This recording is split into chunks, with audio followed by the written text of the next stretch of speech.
Пайғамбарымыз саллаллаху алейхи вассалам осы бір отырысқа қатысты бір хадис айтады. Бір күні осылай пайғамбарымыз заманында сахабалармен отырған кезде Алла елшісі саллаллаху алейхи вассалам не дейді? Қиямет күні сондай бір топ болады. Олар не шахид емес, не пайғамбар емес дейді. Бірақ шахид болмаса да, пайғамбар болмаса да, адамдар олардың отырған орындарын көріп қызығатын болады дейді.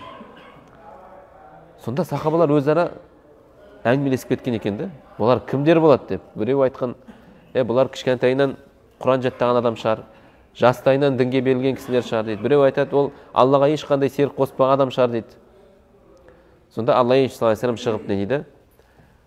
Олар Аллаға иман келтірген, жан жақтан жиналған, өзара туыстық қарым-қатынасы жоқ, араларында бір сауда-саттығы жоқ, бір байланысы, ешқандай байланысы жоқ дейді.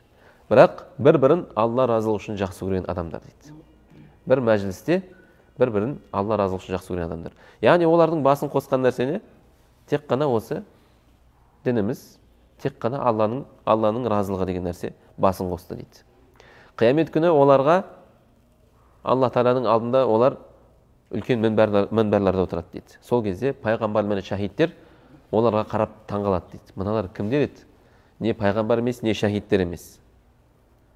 Неге осындай биік жерде отыр деп таңғалатын болады дейді. Адамдар қорқып жатқан кезде оларға ешқандай қорқыныш болмайды дейді.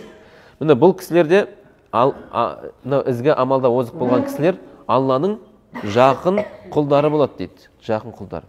Жақын құлдары дегеніміз енді біреу мүмкін Аллаға намазбен жақындар, біреу қажылықпен жақындар, біреу Аллаға садақасымен жақындар, ал біреуі жақсы мінез құлықпен жақындар.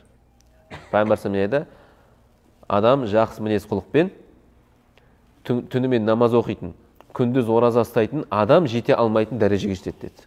Жақсы мінез құлықпен. Міне бұл кісілер деді, Алланың ең жақын құлдары фи жәннатин наим. Олар наим жәннатында болады дейді.